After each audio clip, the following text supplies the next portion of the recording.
Cea mai sigură mașină din lume. 250 de milioane de dolari mașinile de aici. Tesla. Dublă linie continuă, mâna sus. Asta e noua modalitate de a conduce mașina. 3, 2. Stai cu minte, n-are nicio șansă. Pleacă ăla dacă trage de gaz. Acum, ăsta este răspunsul, fraților, de când așteptam asta. Să ne spună cineva de ce oamenii își cumpără Tesla. That's such a cool sound. Such a cool sound. Știi ce zic? Fii atent, frate, cum îți blocate străzile să treacă.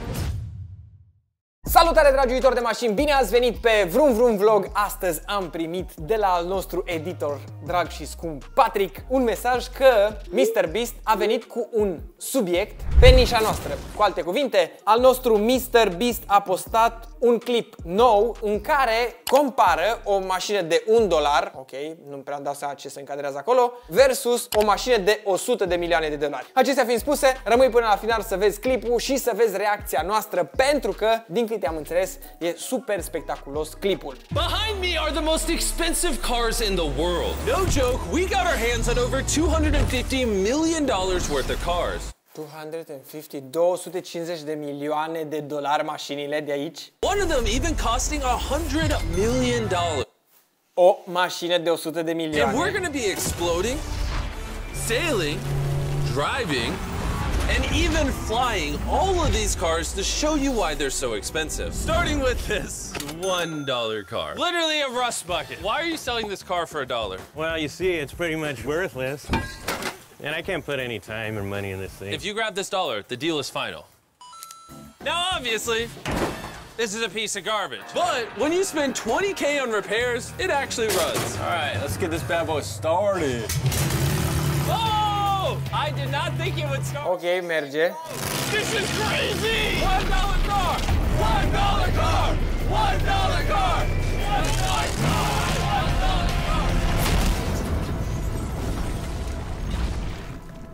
All right, well, that was the $1 car. Glad I wasn't in that. Bring in the $100,000 car, which drives itself. No joke, no one is currently in this car, and it is moving. Let's see what 100 grand gets you. There's a lot of room in this car. This is one of the few cars that can actually fit all my kids. You have kids? Yeah, all of them. Let's take it for a little spin. The real reason you're buying a Tesla is because it can drive itself. Acum, ăsta este răspunsul, fraților, de când așteptam asta, să ne spună cineva de ce oamenii își cumpără Tesla. Deci ăsta era motivul, fraților. No longer driving the car. Oh, it's switching lanes. Whoa! It is literally driving itself. My feet are not touching the gas and I'm not touching the steering wheel. Jimmy, are you telling me now you can take a nap while driving? No, don't do that. Oh, okay. Now, let's see how fast the car can go. It jerks you backwards. That's terrifying. This is just the beginning. Later, we have a car that literally transforms into an airplane and flies. But now... 200 de mii de dolari. Ăsta este un huracan. Bă, deja începem să avem mașini. Asta e prima mașină din clipul de astăzi. Nobody steal it. And even though this costs twice as much, it has half as much space. I don't know if I'd pay $200K for this car because I don't fit in it. All right, and now we're on the road. Oh, that sound. Oh my gosh, she sounds... All right, and now we're on the road. Oh, that... Dublă linie continuă. Mâna sus. Asta e noua modalitate de a conduce mașina. Deci până acum le-am văzut pe toate. Asta este next level, să spui mâinile pe volan. Așa. Oh my gosh, she sounds angry. Dang, she's got some power. Oh my gosh, this car is insane. I'm barely touching the gas and we're flying. This might be the fastest car I've ever driven. If you need to compensate for something, this is definitely the car. And now we are at the $300,000 car. 300 de mii. Hai să vedem. Safest car on the... Cea mai sigură mașină din lume. Let's go over what makes this car so safe. First things first is the bulletproof windows that are this thick. The car is also encased in explosive-proof armor that we're gonna put to the test later on. Carl, do you want to press the buttons? So bad. You want to hit the smoke screen button? Please? Whoa! Ce tare. That is crazy! We have a literal smoke screen. Oh my gosh, it smells! Sincer să fiu, n-am văzut niciodată mașina asta, e prima dată când o văd. None of these features are what make the car really safe. It's the literal explosive-proof frame around the car. And we're gonna be the first Sunt foarte curios dacă voi știați de mașina asta, Rezvani sau cum se people to numea. test it. And for reference, before we blow up the $300,000 car, we're gonna blow up a normal car to see if the passengers survive. 3, 2, 1!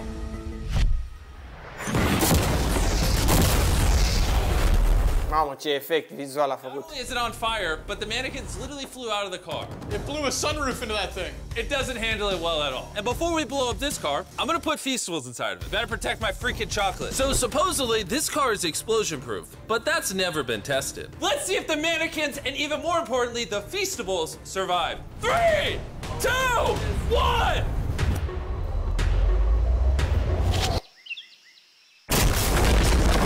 Ok, mamă, am mișcat-o un pic.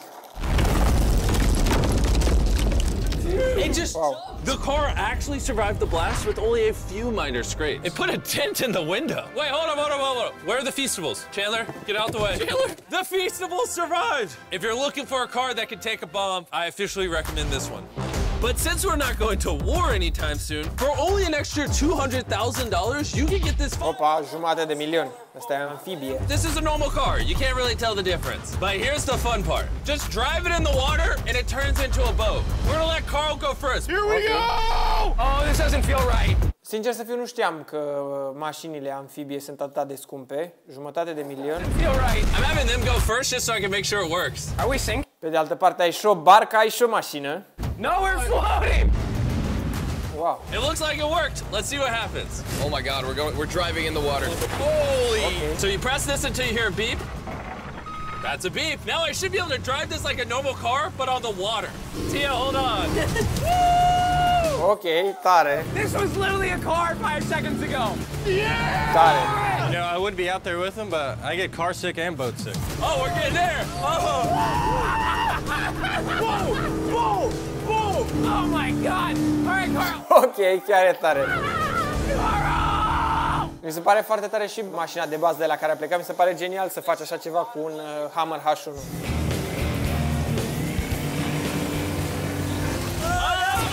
Wow. We got it, baby. Ăsta e cam ciudățel băiatul ăsta. Stay really far away from Chris. We're driving in circles. Oh, they're doing donuts in the water. They're making a whirlpool. I just met this guy 5 seconds ago. We're gonna race. 3, 2. Stai cu minte, n-are nicio șansă. Pleacă ăla dacă trage de gaz. He's not even trying. Come on, faster. Când trage ăla de gaz. Oh, it's a smoke show. I can't believe we just beat him.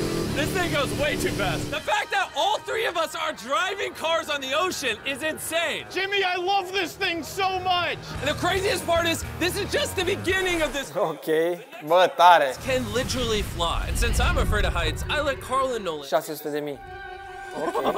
Dude, what is happening? Wow. This car is not only completely street legal, but it also has wings that can take it literally 8,000 feet in the sky. There's literally a propeller on that. Pentru că am văzut acum forma mașinii astea, mi-am adus aminte de RCZ și vreau să-ți prezint o chestie foarte interesantă pe care am descoperit-o acum câteva zile la un RCZ. Ca o paranteză, al nostru RCZ a fost vândut în urmă cu câteva săptămâni, să te bucuri de ea și să ai drumuri bune, dar am găsit o mașină super ciudată trimisă de către un urmăritor vroomvroomvlog. Ca o paranteză, prin intermediul linkului din bio ai reducere 20% la aflarea oricărui istoric al mașinii pe care vrei să o achiziționezi sau a mașinii pe care o ai. Mașina este din Spania, sau cel puțin a fost.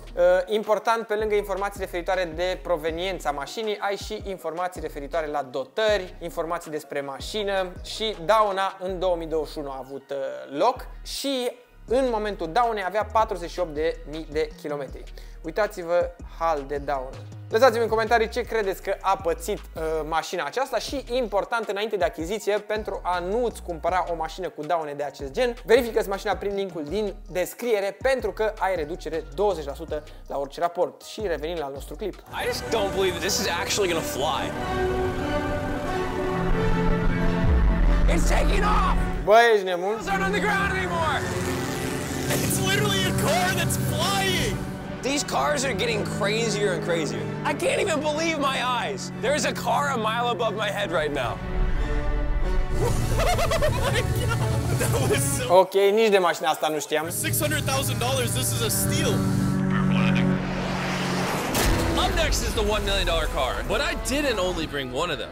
As you can imagine, there are a lot of $1 million cars out there. So to make sure I brought your favorite, we got the 10 coolest $1 million cars. And as usual, we have the entire racetrack to ourselves. So I let my friends choose whatever car they wanted. I'm gonna just ride with you. Mamă, frate. Am I gonna fit in this? All right, I'll try not to text and drive. It's private property. It's technically legal here. Mamă, frate. Bă, voi vă dați seama ce clip au făcut iar ăștia? Au rupt tot. We're never gonna die! Don't jinx it. I feel like I'm in NASCAR. I'm having so much fun. This feels like Fast and Furious. There's just something so masculine about driving overpriced, loud cars. On a private racetrack. On a private racetrack. Hold on, I gotta send a text. No, I'm crashing this. Please don't. Sunt foarte mulți oameni care nu înțeleg neapărat pasiunea noastră pentru mașini și pentru mașinile care nu au neapărat de cele mai multe ori sens. Că până la urmă să dai €1.000.000 pe genul ăsta de mașină, teoretic ar trebui să fii un pic nebun. Doar că fiecare are o pasiune. Și pasiunea pentru noi este pentru mașinile frumoase. Și celor ce se întreabă de ce ți-ai achiziționa o mașină mai altfel decât un Volkswagen Passat, ăsta este răspunsul. Le iubim, ne plac, le apreciem și ne fac viața mai frumoasă. Oh my God, we're doing donuts in $1 million car! Încearcă. And while the game's whizzing around the track, I want to show you the next car. This $2 million limited edition hydrogen car. No joke, this car is completely powered. Doamne, ce urât e. And actually exhales drinkable water as exhaust. But the car is still being developed, so this is just a prototype. I don't think I've ever... Ok, dar e urâtă rău. All right, let's see how she closes.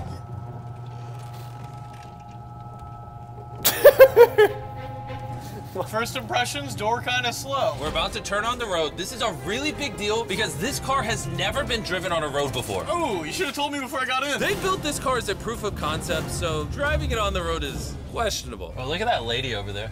That person over there is literally filming our car. Băiatul ăsta a dus YouTube-ul la alt nivel. Oh, listen to that engine. What? That's such a cool sound. Such a cool sound. Știi ce zic? Get away from my $2 million car! I'll see you at the next car. Back at the racetrack, we have the most exotic and powerful car yet. Costing $10 million, this car Altceva, tati. is the only one in existence. So this is Königsegg. production car. Oh my God. And with literal crushed diamonds in the paint. The Hai, frate, să zici de asta cum merge. drive it. That's probably the coolest door I've ever seen in my life. Băi, ești bun. You're crazy. All right, let's do this. Do this. Fun fact, I made a grown man cry. Really? Yeah, I scared the crap out of him. I'm gonna put Fii atent acum. How is it so fast? One second. The reason this car is one of the fastest on the planet is because of its twin turbocharged V8 engine and the fact that its entire frame is made out of air core carbon fiber, making it weigh 500 pounds less than a Lamborghini. I've never witnessed anything like this before.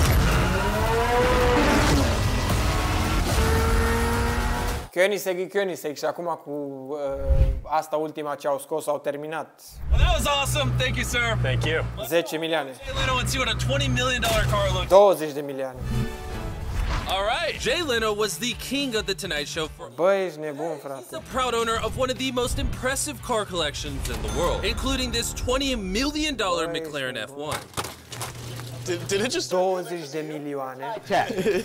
Robbers, don't try that. And what makes it so valuable? It's a V12 carbon fiber. It's extremely light, and it was 241 miles an hour, which is still the fastest for a non-turbocharged, non-supercharged car. I'll show you something kind of cool. It got 3 seats, as you can see. Wow. The car is about 2,300 pounds. Asta cred că e F1. Cars are 4,000. It's more comparable to Nolan's mom than another car. That's right, exactly.